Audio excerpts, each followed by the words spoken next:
I tried speaking to my school therapist for comfort. I never thought I'd be handcuffed to his bed. After my parents made me eat them out, I was traumatized. I needed someone to talk to. I would do anything to make them stop.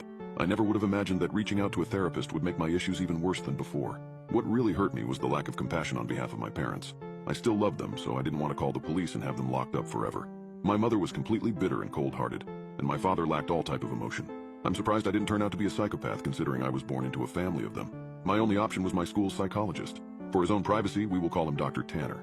Like most junior high schools, a psychologist is always available on campus during school hours to assist any students in need of counseling, whether it is emotional, academic, social, behavioral, etc. To be honest, I have never seen any students talking with Dr. Tanner. Every day, I would walk past his office on my way to the cafeteria and peek through his door's little window. He would always be alone in there, working on some paperwork.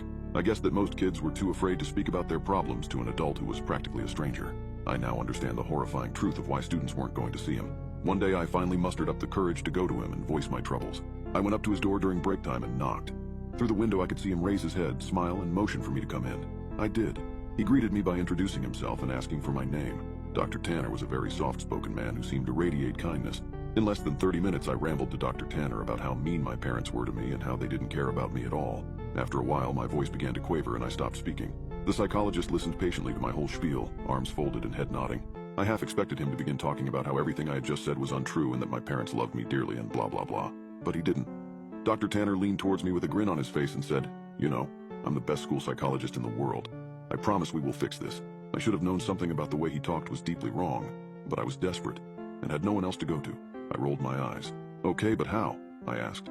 "I have my ways," he replied. "I'm a man of my word. I promise that within just 1 month the relationship between you and your parents will change for the better. Forever."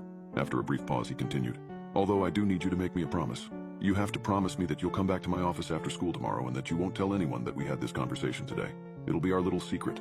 I promised. The following day, I returned to Dr. Tanner after school. It was around 4 p.m. when I entered his office.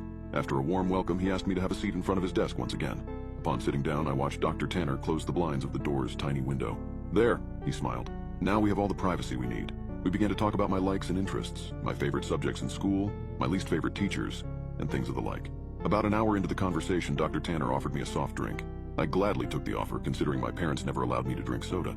Dr. Tanner reached over to his mini fridge and fidgeted around before setting down 2 open cans of soda on the desk.